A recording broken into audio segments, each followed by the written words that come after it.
In this video, I will share research-backed techniques to help you move towards a career that you will actually enjoy and love. The first thing is run away from job titles. Many people today choose careers based on what they can get out of it. They ask themselves, what will I get? Will I be able to afford the kind of lifestyle that I want? Will I earn this kind of salary? This approach is totally flawed because you might end up having everything but still feeling empty in the end. Consider this. People are drawn to specific job labels like trader, investment banker, or doctor, or they're enticed by the associated lifestyles such as the ability to afford luxury vacations or houses. But it's crucial to think about the day-to-day task of those roles and whether you would enjoy them. By focusing on job titles, you might overlook the realities of daily responsibilities. For instance, my first job was an investment banker. I loved what I was doing, but I worked for 14 to 15 hours in a day. When I started experiencing stress and burnout, people would tell me, are you seeing the glam factor of this job? That's how the life of an investment banker is. These words kept me going despite the harsh realities of my job title. Irrespective of how much I earned, I was not happy. In May 2024, there was a news that an investment banker committed suicide because of work pressure in New York City. Well, if this job is so glamorous,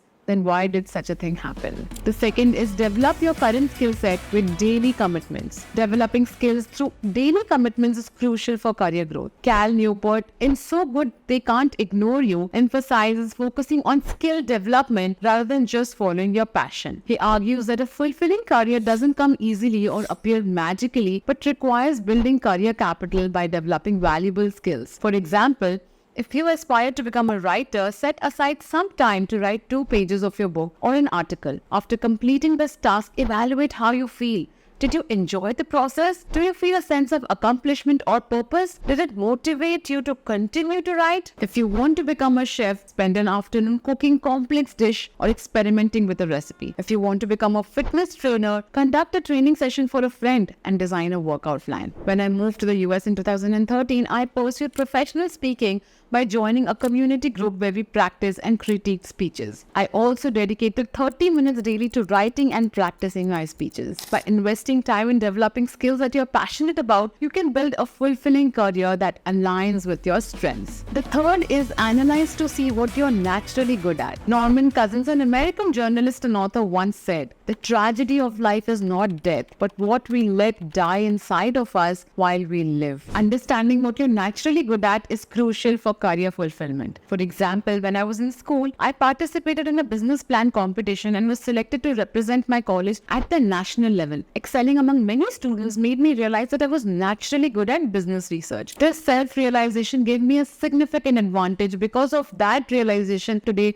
I run a business research company creating business plans and pitch books for a living. In a team setting, look at the areas where you naturally excel and do better than others. What separates you from others? What can you bring to the table? Tasks that take less effort when you do them compared to others. Things people admire about you. The fourth is audit the daily task of your aspirational career. When finding a career you love, think about the daily nature of the role. Will you enjoy client interaction? What will be the working hours? Can you sustain that? And for how long? Will you like taking sales calls for most of your workday? Will you love creating product presentations? Start by tracking these activities and evaluating whether you enjoy them or not. Determine if these tasks give you a sense of purpose, immediate enjoyment, or fulfill your long-term goals. Do they put you in a flow state or do they drain your energy out? The fifth is gaining practical experience. Gaining relevant and practical experience can solidify your interest in a career and make you a competitive candidate even when you're already in a full-time role.